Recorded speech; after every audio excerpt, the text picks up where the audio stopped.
只有3天。怎么了，大人？你看批文写的是什么？曹沫杀王4案，丑5年8月审决，经刑部核批，于今年8月15日一律斩处。今天可就是8月12日了。大人是不是看出曹沫的案子是冤案呢？虽不敢断言有冤吧，但犯人翻供，咱们就不能不问。曹沫翻供了吗？那天我去大楼，我突然发问，他脱口而出，怎么说的？曹沫，你因何杀人？从实招来。我没杀人啊！他直脖子喊我没杀人，这不就是翻供吗？可他马上又反口了呀。那是因为吴知县的呵斥。曹沫，你见色起意杀害王4，证据确凿，你敢翻供？我不翻供，我杀人了。我突然发问，他不加思辨，脱口而出：那一声，我没有杀人，那是出自内心呢。当吴知县呵斥之后呢，他恍恍惚惚缓过神来，连连认罪。就是说，这出自他的头脑，前者出自内心，后者出自头脑。哪一句是真，哪一句是假？心里话，当然是心里话了。不错，哎，去县衙，把相关所有的卷宗跟物证全部拿来，我倒要看看怎么回事。哎，大人，怎么了？现在都这个时候了，县衙没人了，明天吧。什么明天？还剩3天时间，还有什么明天？去县衙，去喊，去叫，去敲门，去撞鼓，让那位大老爷拿着卷宗来见我。若敢延误，拿你试问。是。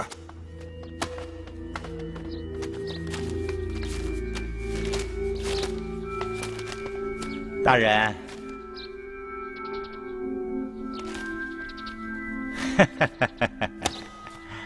吴知县，大人昨夜彻夜阅卷，卑职怎么敢偷安入眠呢？宋大人昨夜一宿没睡，卑职这一宿也没歇着，卑职是在彻夜的反省啊。卑职反省着，是不是有什么疑难的案子，卑职办得不够缜密，所以想请宋大人帮卑职推敲。我想来想去，还就是这桩曹沫杀人案。眼看刑期就要到了，所以想请提刑大人帮卑职辅证辅证。毕竟人命关天呐！大人请看，这是曹沫的案卷，这是物证。吴大人，这是算准了我要批审此案的。吴某虽然才疏学浅，但是对上司的心思还是揣摩的8、9不离10。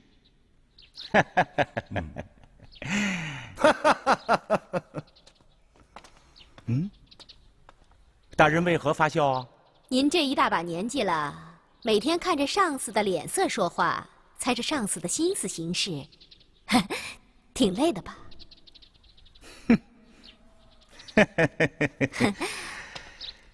这上有所好，下有所图啊。说起官场上的阿谀奉承、溜须拍马之风，也不尽是从下往上刮的。姑娘以为如何啊？吴大人，您的卷宗当中可有当日的尸检验状？有，当然有。既然是凶杀案，人命关天，卑职怎敢不按章程办呢？啊，大人请看，这就是王4的尸检验状。吴大人，坐。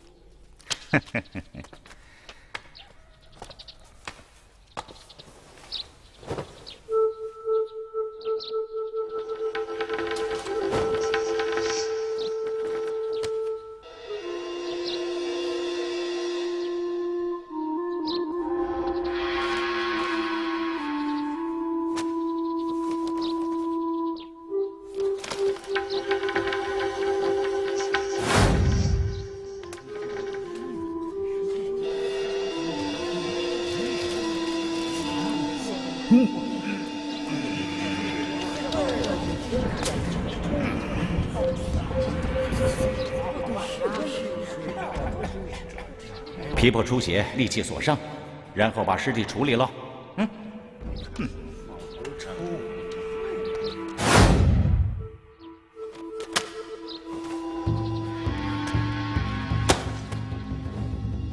这叫什么验状？检验伤情只有8个大字：皮破出血，利器所伤。吴大人，大凡皮破都会出血。检验伤口，你不测量它的长短、深浅、颜色以及所伤部位，何以证明就是利器所伤呢？又怎么能够作为呈堂的供证呢？那尸体从河里曾被打捞上来的时候，确实已经腐烂不堪了，但卑职还是亲临现场勘查，尸体全身却有多处刀伤，卑职敢拿脑袋担保。不必了，吴大人，时间已经过去1年了，尸体早变成白骨了。纵然有人提出异议，也无计可施。你大可不必拿脑袋担保。既然提刑大人这么说，卑职无话可说了。卑职知道，就验死验伤，那是提刑大人的一绝。别说才疏学浅的吴某了，恐怕就连满朝上下都无人敢望提刑大人的项背，没有人敢说他能做到像提刑大人这样无可挑剔。就堂审而言，卑职也是重证实据，不敢有丝毫的马虎。卑职以为审案断凶无外乎有2样，这1就是犯罪证据，2就是犯罪的供词，这2样缺一便不可定案。那照吴大人的意思，这2样在您的卷宗里是必不会少。这些证物我的确取之不易。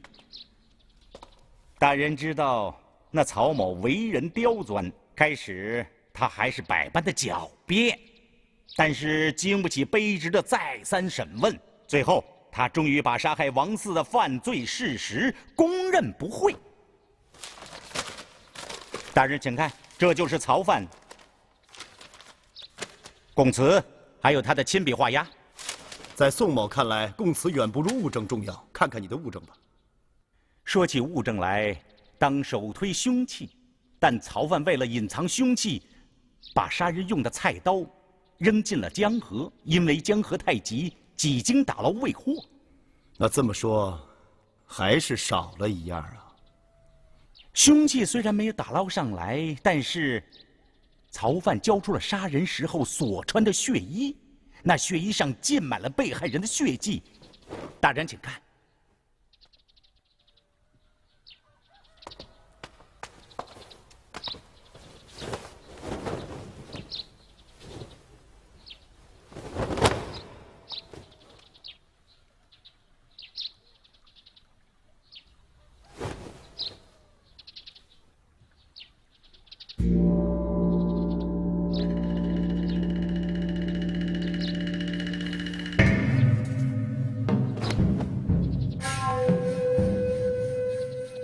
这件血衣有问题吗？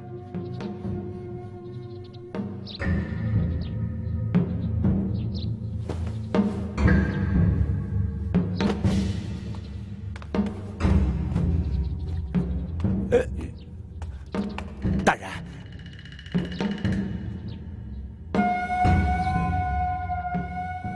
吴大人，这只乌龟生前是何颜色？黑的呀。现在呢？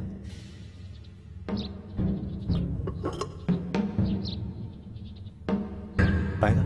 黑白只在藩掌之间。你我同为朝廷命官，掌握生杀大权。曹犯一笔就可以圈定死刑，岂能不慎呢？哎，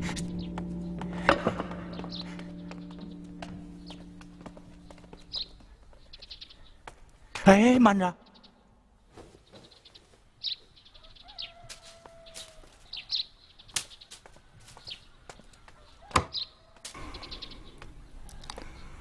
大人，你是想重审曹沫的案子吗？是我的请求。重审？你没看见刑部批文上写着8月15执行死刑，还有3天时间，3天呢。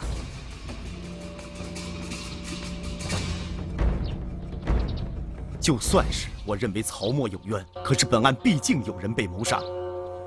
你说曹沫有冤，那真凶是谁？推翻提刑司核准的案子重审，这简直是拿身家性命开玩笑。大人，要不就……你的意思是说，装聋作哑、不闻不问？明知此案有冤，装聋作哑、不闻不问，那就不是送提刑了。你这……那殷姑娘肯定是话里有话呀，那就听殷姑娘高见。我的高见就是依大人办案的经验，不听信人言，重回现场检验。哼，现场检验。案发都1年了，这风吹日晒，时过境迁，那现场还能留着证物，等着你现在去取呀？大人的意思是，大人不是说过，冤案之中，一个破绽就是一条线索吗？而现在显然大人已经找到了破绽。本案第一个破绽，就是第一作案现场勘查不明啊。捕头王，哎，去，请上那位青天大老爷，让他跟着我走。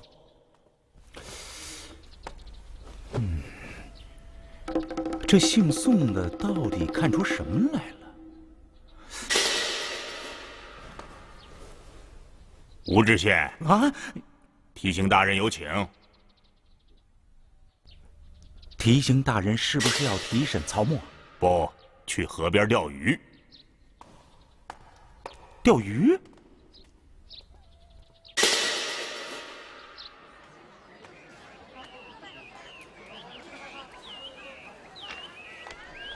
哎，宋大人，宋大人，卑职去找几个衙役同去，万一有什么事情，也好随时听用啊。好啊，您看着办吧。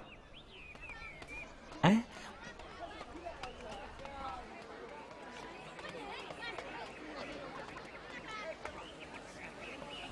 什么人啊？哦，你呀。姑娘，提刑大人这是去哪儿啊？我们提刑大人去哪儿，还得向你禀报啊。不，小丽绝无此意，绝无此意。那你鬼鬼祟祟的干什么呢你？姑娘误会了，小丽是来报案的。报案啊？哎，这么说我们大人说对了，你果然有话要说。提刑大人不但断案如神，而且还有先见之明啊。哼，我们大人啊有公务出去了，你有什么急事儿可以向我说啊。那也行，姑娘快跟我走。去哪儿？不远。干什么？捉奸。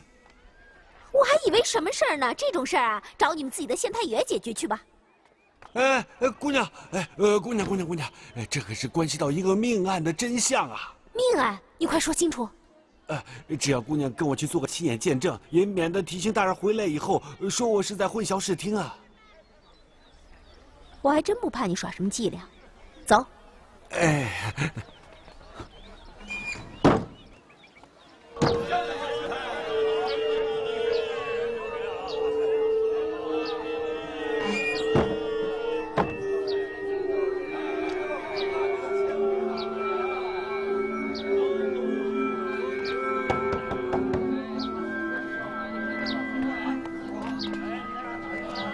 提刑大人，提刑大人，从这儿到王嗣遇害的河西村要10几里地呢，而且路又不好走，还是让卑职给您备个轿。你沿途给我讲讲案情，就不觉着路远了？哎，这大人，行，卑职就从头给您禀报。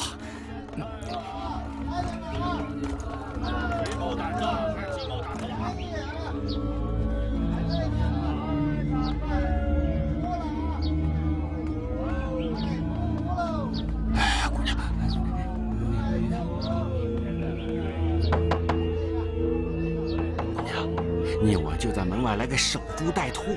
守什么？一会儿你就明白了。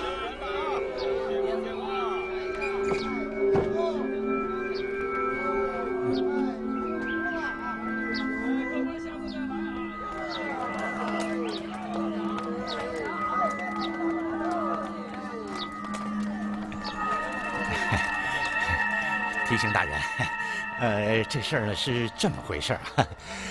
那天卑职啊在市井街坊啊巡查民情，遇人报案，卑职想，既然是人命关天，所以卑职也顾不得一天巡查的疲劳，就一口气赶到案发现场了。在这儿啊！来，前面让开！现在也办案来了，闪开！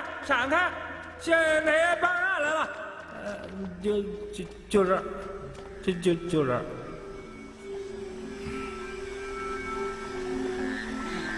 有谁知道这个死者是谁吗？啊？都泡成这样了，就是认识也不能认识了。大人，这个被害人跟几个月前到县衙来打官司那个木耳商人有点相似啊。哎，有点像王四。王四家在哪儿啊？王四好像住在成都的小门外，听说他家里还有个漂亮的老婆呢。来呀，在，快去城东，把王四的家属叫来认识。是。太惨了。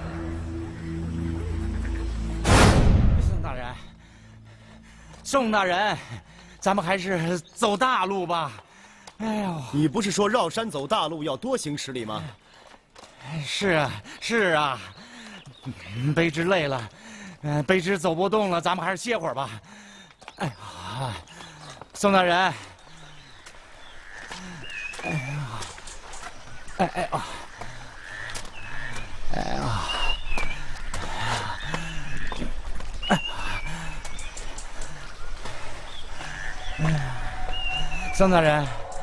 宋大人，咱们这一气走了10多里路，卑职的哮喘病都要犯了。吴大人，啊，这就是当时的案发现场。啊，对，这就是当时的案发现场。当时卑职接到报案，赶到现场的时候，那个尸体已经被打捞上岸了。什么人打捞的尸体？是河西村的一个李正，他姓谭，叫谭什么？传李正来见。快去啊！是。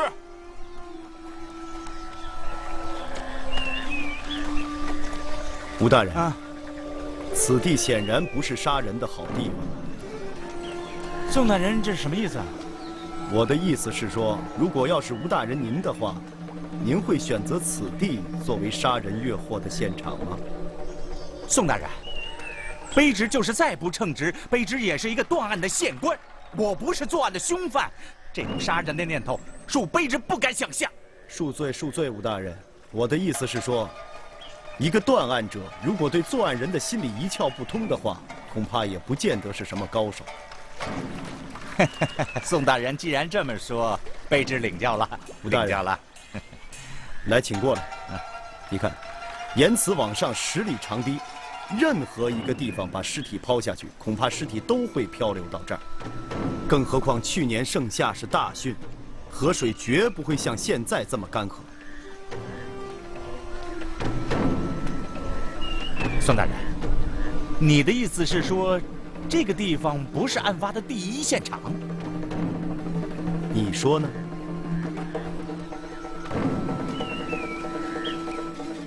姑娘，我们再等一会儿啊，再等一会儿。与其这么守着，我们不如敲门进去。哎呀，姑娘不要性急，我们再等等啊。你瞧。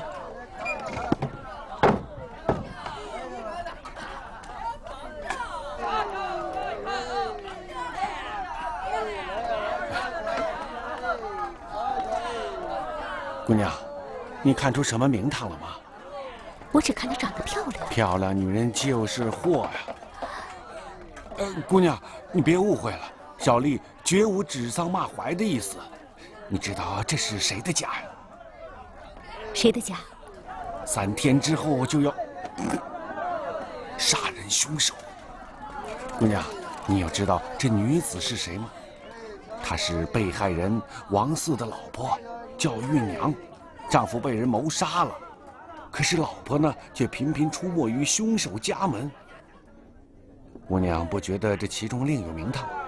这可是重要线索，我们这就告诉宋大人。走。不，此时县主正和宋大人在一起，小丽说话不便。这样，你跟我先回官驿，坐等提刑大人回来。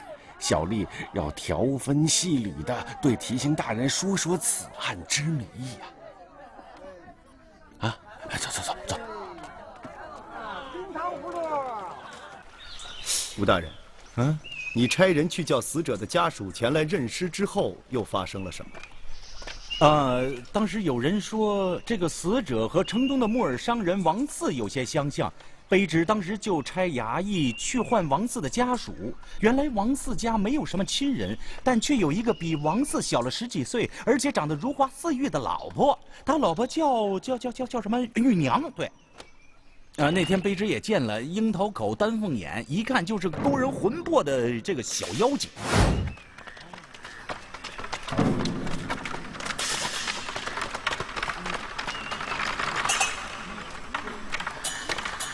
四郎，四郎，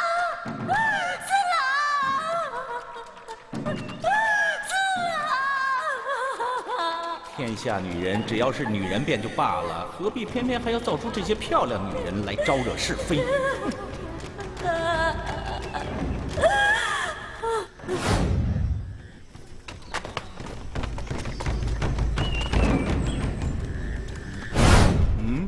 怎么打住了？因为事隔太久，卑职当时的情景好像记得不大清了。卑职想起来了。当时玉娘来到现场以后，是这样的。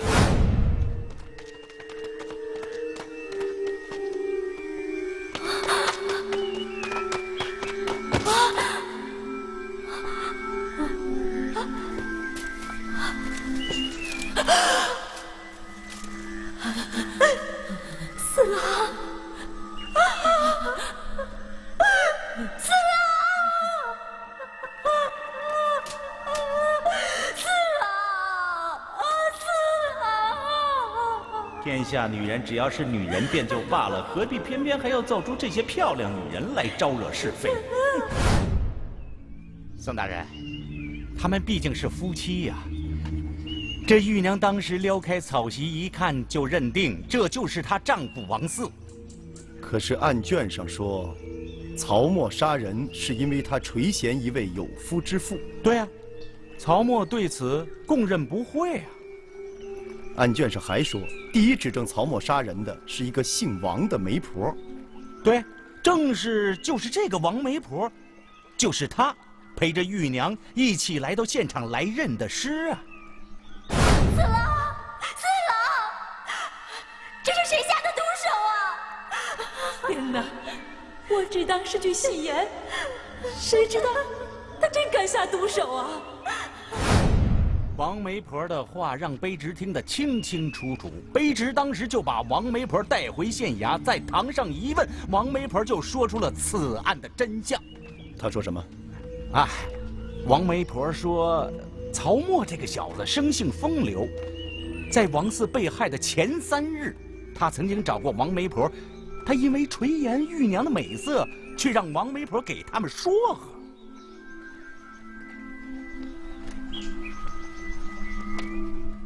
吃好了再来啊！哎呦，做生意喽！好啊，王妈妈，你说搬金莲儿不下砒霜该多好啊！就是，这明里啊跟武大郎是夫妻，暗地里跟西门庆来往，岂不是好啊？是啊。哟，来啦！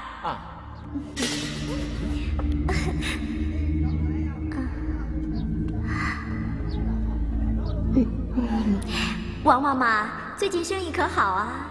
还行，说得过去。王妈妈，你给我称几个瓜，我该回去了。哎呦，我说玉娘啊，你家四郎不是进山收货银去了吗？就是回去，你还不是一个人待着？这个，您这儿不是有贵客吗？哎呦，他算什么贵客呀？花花公子一个，给这个。哎，王妈妈，您说这话就有辱斯文了。我曹某人不管怎么说，也是个儒家学子啊。你怎么可以说我是花花公子呢？那花不花的呀，也要看他那双眼睛往哪儿瞄就知道了。王妈妈，您老啊，向来是跑成人之美的大美差呀，你怎么摆起瓜果店改行了？还不都是你们这些公子哥们，想娶称心如意的美女，可又都舍不得花钱。我这老婆子呀，费了9牛2虎之力，可事成之后呢，给的我这点煤钱呀，还不够我喝水的呢。这不嘛，借着这沿街的房子呀，开个瓜果店，多少呢也能补贴家用嘛。王妈妈，来，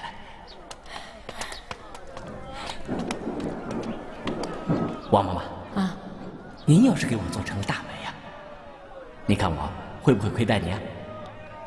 好啊，看上哪家闺女了，报上八字来，我保证把人给你送上花轿。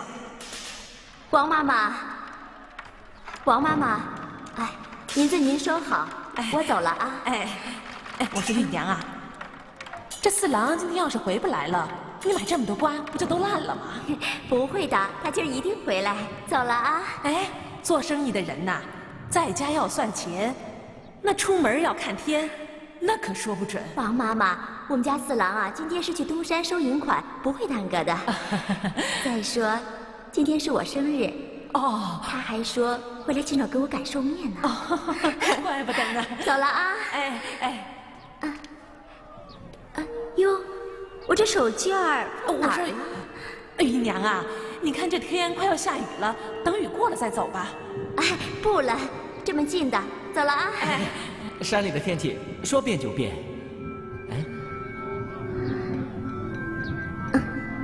谢谢啊。走了啊。玉娘啊，你慢点啊。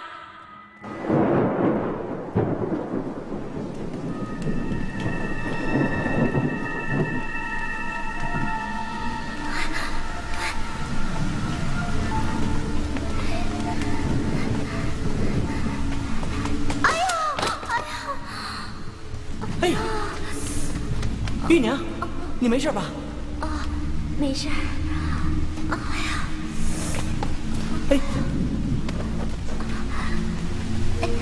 来，慢点。谢谢啊。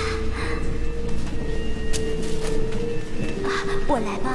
我来，我扶你回去。这下雨天得当心。谢谢。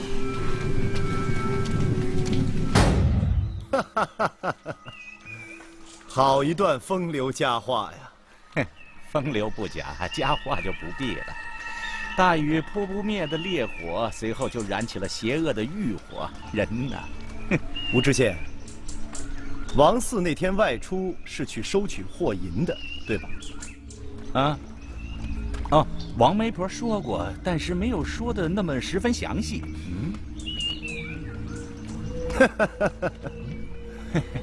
曹沫和玉娘在大雨中分手之后，转身又回到了王婆的瓜店，对吗？对呀。大人，你是怎么知道的？他得让王媒婆替他做媒呀。对，正是。曹沫和玉娘头一次见面，两个人眉来眼去，就已经让曹沫神魂颠倒，欲罢不能了。于是他就回到了王婆瓜店，让王媒婆给他说媒。可是王媒婆呢，却泼了他一头冷水。王妈妈，我求你了，王妈妈，只要你能帮我遂得心愿，我曹某人一定大礼厚谢呀。哎呀，我还以为你是个多情种子呢。看你这么认真，这倒也难得。可这件事呢，妈妈我帮不了你呀。要怪啊，只怪你命中没那个福分。你要是早2年认识玉娘啊，你们两个人呐是郎才女貌，天配成的一对儿。可如今呢，那玉娘已是他人之妻，我总不能让王四儿把老婆让给你吧？什么王四王八？我杀了他！你杀呀！你杀呀！你这个读书人，说话也不怕咬了舌头。你要是有胆量杀了王四儿，不出3天，我就把人给你送到府上。王妈妈，一言为定啊！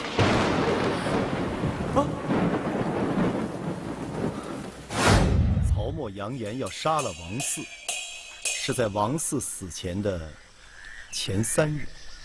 正是正是。3日前，曹沫扬言要杀了王嗣；3日后，王嗣的尸体果然就浮在江中。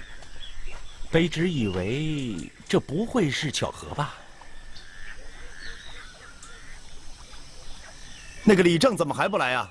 大人，李正带来了。你就是第一个发现尸体前来报案的人呐？不是。哎，谭晓，明明是你向本县报的案，你怎么说不是呢？不，这县太爷您误会了，草民不是说不是草民报的案，草民是说不是草民最早最那。哎呀，你颠三倒四的想说什么呀？二位大人容草民想一想，草民到底想说什么？哦，对，草民呢就在那个水面上发现了死尸，然后呢，草民就到县太爷那儿报了案，但是大路上人来人往，肯定不是草民第一个发现死尸的。是你把尸体从河里打捞上来的，又没说你杀人，何来这么多废话？是。草民才疏学浅，说不好话，尤其是见到了提刑大人，心里紧张，就更是拙嘴笨腮了。河西村李正，你把发现尸体的初情从头细说一遍，记住，不要遗漏任何细枝末节。那天呢，我正在村里的那个巡视啊。这个我就看见不远处有一个又白又胖的，我以为是死猪呢。近前一看是个死人，然后我就到县衙报了案。就这样。在什么地方？就在这儿，就这儿。那个，宋大人，小人没有一句谎言，否则天诛地灭。你说什么？小人大小也是个理政，如果是个平头百姓，我才不管这等闲事呢。好了，河西村李正，近日不要出远门，随时听候本官传唤。顺便跟你说一声，你可不是个拙嘴笨腮的草民，你是个能说会道的草民。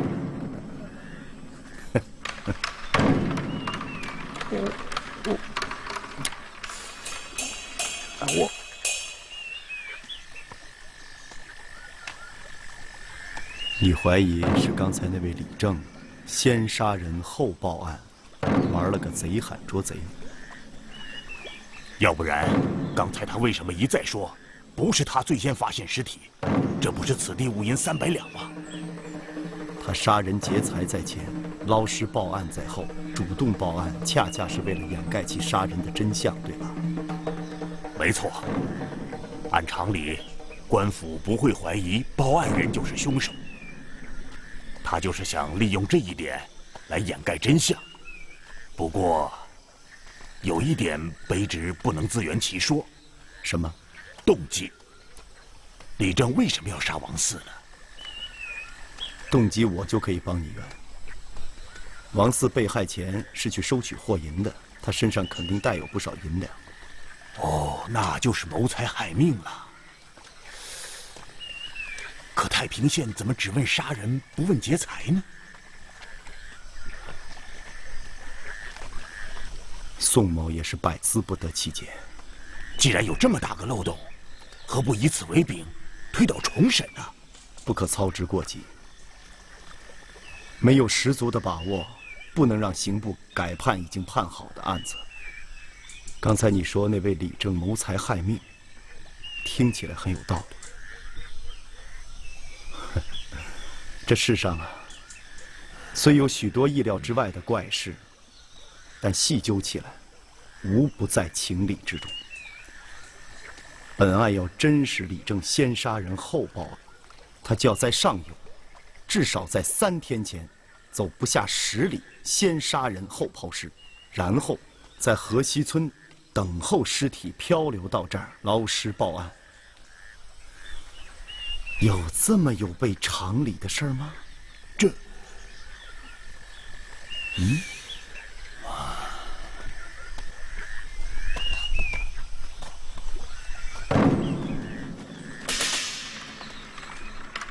明知此案有疑，定案之前，你为什么不向你们县太爷直言呢？岂敢岂敢！小的一个小小衙门里的唐书吏，胆敢质疑县太爷，我的饭碗还要不要啊？你为了保住你的饭碗，你就昧着天地良心，你还算什么宫门中人呐？不，小的并非昧着天地良心，小的是在等待时机，等待像宋大人这样的上司来查阅的时机呀。这么说，我还错怪你了。怎么提醒大人还不见回来呀？有话就说嘛，何必憋着？宋大人，你怎么认定这个尸体一定是从上游漂到这河西村口的呢？吴大人，宋某何时说过“一定”这个话？没有，哎，这没有，我在旁边呢，我没听见。哎，吴大人，四季更替，时过境迁，就算宋某心里有这么个想法，那也是假设推断，怎么敢妄自托大，说是一定呢？假设推断。对，卑职怎么忘了？宋大人不但精于检验，而且长于推理。但是宋大人，如果把证据确凿且经刑部审核的铁案全都推倒重审的话，那我们地方遇事岂不乱了套了？吴大人，宋某说过要重审此案吗？你现在不就是在重新勘察现场吗？我这叫好奇，纯属好奇。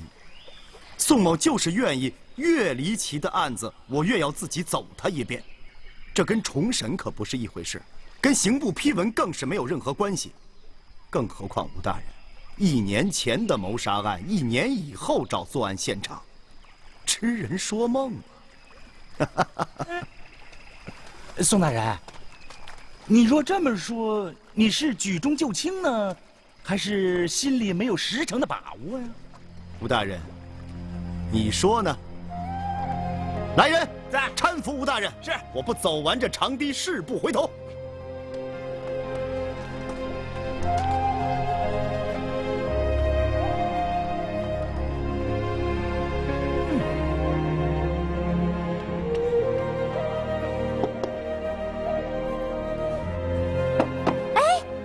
拖鞋呀！大呼小叫的干什么？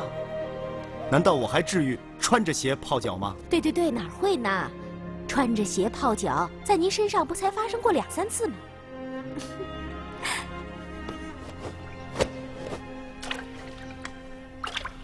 哎呦喂呀！太爷，您脚上长了个脓包。胡说！什么叫脓包啊？恶人脚底下才长脓包呢。我这叫水泡走路磨的。是水泡。去拿根银针，把这水泡挑了。我不敢。你怎么不敢呀？快去！是，我这就去拿银针来。哎呀，我这双脚啊，大半辈子都没这么受过累。哎呦呵，怎么这么烫啊？啊，给我加点凉水，快去！是。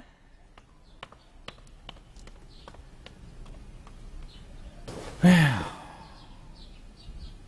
我吴某为官10余载，应酬再高的达官显贵，我也是从从容容、游刃有余。怎么这宋大人就琢磨不透呢？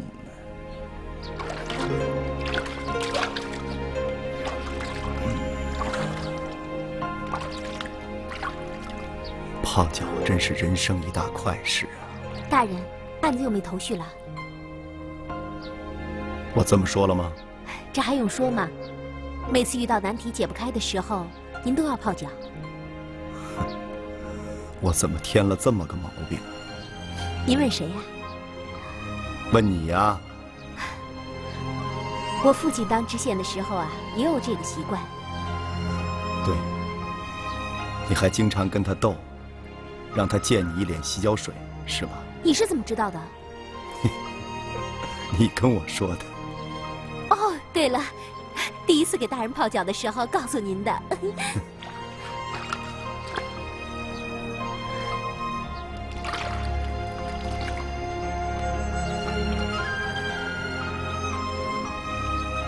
大人，您不痒痒啊？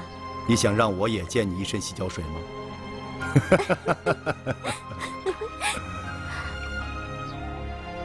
云谷，你这么照顾我，像对父亲一样，你就不怕我养成臭毛病吗？你想做我父亲啊？那我叫你，你敢答应吗？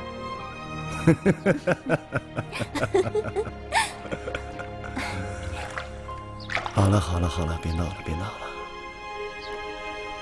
曹沫的案子疑点越来越多，我一点头绪都没有。大人，血衣的疑点我也看出来了。血衣的破绽不难揭开，难的是找到真凶。3天期限已经过去1天了，乱得很，一点头绪都没有啊。大人，